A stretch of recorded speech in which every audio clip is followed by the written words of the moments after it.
आते हैं कि चलो अब थोड़ा मूड ऑफ हो गया है तो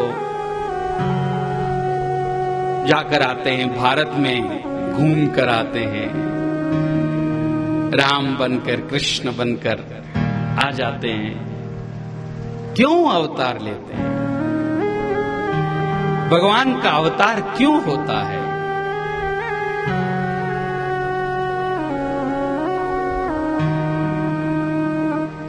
परित्राणाय साधूनां विनाशाय च दुष्कृताम्।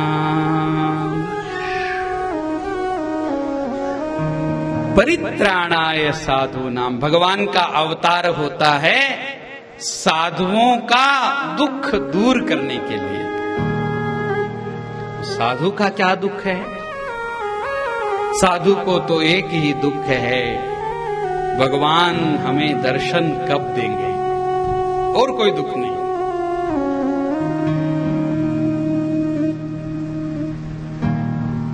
हम जैसे संसार के दुख कम हो, बहुत तकलीफ में हो, कठिनाई में हो मानव, तो ज्योतिषी जी के पास में जाकर ज्योतिषी को अपनी कुंडली दिखाता है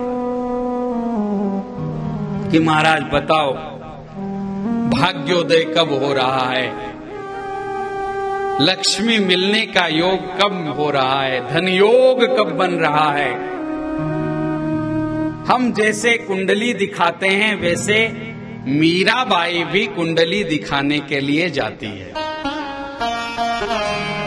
और मीरा अपनी कुंडली लेकर के जाती है, पत्रिका लेकर जाती है, और पंडित जी से जाकर के कहती है, वो जूना जोशी राम मिलन कद होसी।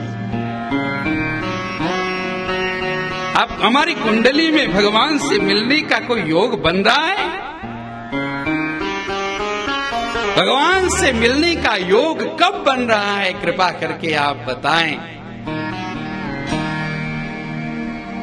खीर खांडरा जोशी जिमण जिमाओ, बांच सुनाओ थारी पोथियो, मारा जूना जोशी राम मिलन कद होसी।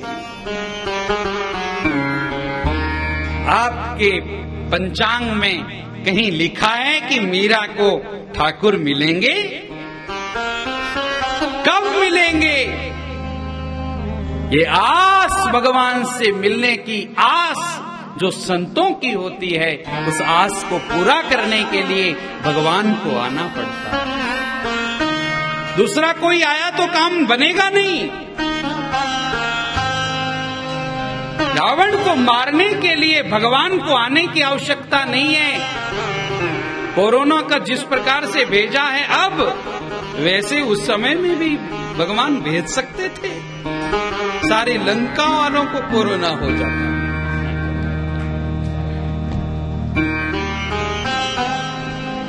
रावण मर जाता, हार्ट अटैक से मर जाता। बहुत उपाय हैं मारने के लिए। अरे मारने के लिए भगवान को आने की क्या आवश्यकता है? भगवान रावण को मारने के लिए नहीं आते हैं, भगवान शबरी को दर्शन देने के लिए आते हैं।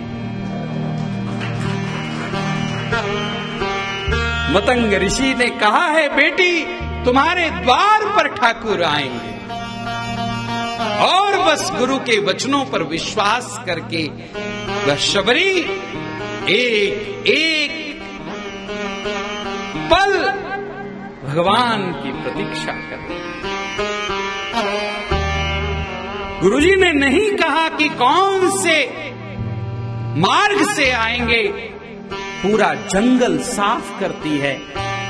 नंगे पांव आएंगे, कहीं कंकड़ पत्थर न चुभ जाए, इसलिए एक एक कंकड़ पत्थर चुक चुक करके सब कंकड़ पत्थरों को इकट्ठा कर लेती है।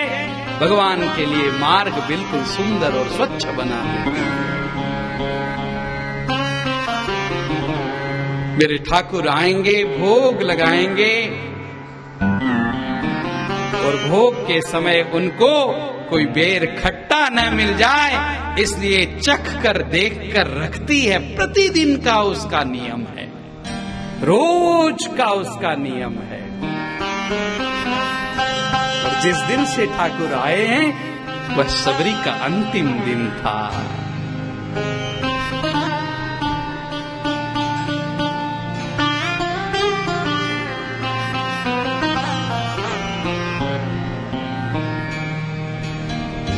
रोज प्रतीक्षा करती भगवान की, आंखों में नींद आती, तुरंत उठकर खड़ी हो जाती।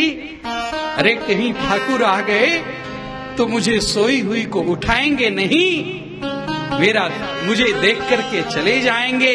वो तो मुझे देख लेंगे लेकिन मुझे उनका दर्शन नहीं होगा। इसलिए रात भर सोती नहीं, रात को भी भगवान की प्रतीक्षा करती है। मेरे राम आएंगे, मेरे राम आएंगे, मेरे राम आएंगे।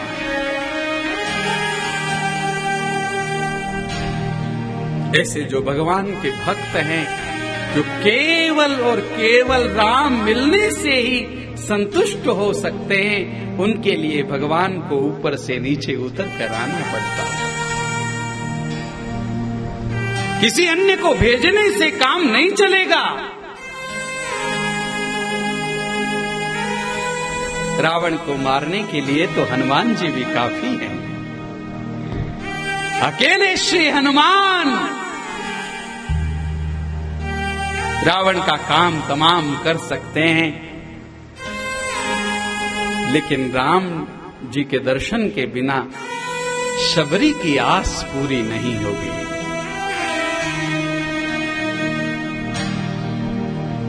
राम जी आएंगे तभी उसकी आस पूरी होगी।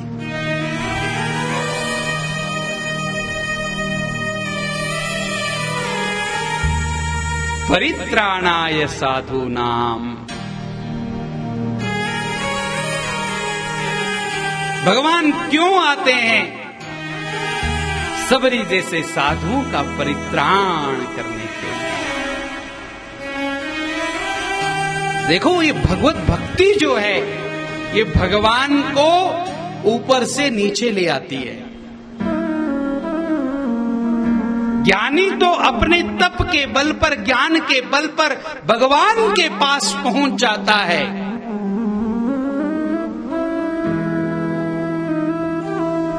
लेकिन भक्त के पास तो कोई बल होता ही नहीं। निर्बल के बलराम सुनेरी मैंने, निर्बल के बलराम। बलहीन होता है भक्त। भक्त कहता है, ठाकुर यदि आप दर्शन देना चाहते हो तो आ जाओ। अगर आप ये चाह रहे हो कि कोई तप है क्या तेरे पास, कोई साधन है तेरे पास, तो मेरा तो बस एक ही प्रश्न है कि आज तक किसको तुमने साधन के बल पर दर्शन दिया है? एक कोई ऐसा नाम बता दो कन्हैया, एक कोई ऐसा नाम बता दो कि जिसके साधन से तुम उसके ऊपर रीझ गए।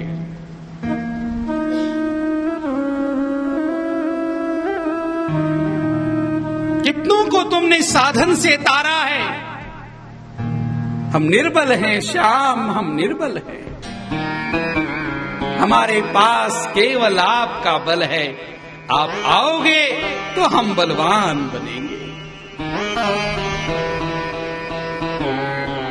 भक्तों की बस इसी इच्छा को पूरी करने के लिए भगवान का अवतार होता है। अब आ ही गए हैं तो विनाशाय च दुष्कृताम का काम करके जाते हैं। अब रावण को भी मार कर जाते हैं, कंस को मार कर जाते हैं, जरासंधादि दुष्टों का विनाश करके जाते हैं। मूलतः भगवान का अवतार सबरी को दर्शन देने के लिए और हम सब लोगों को गीता का ज्ञान देने के लिए होता है।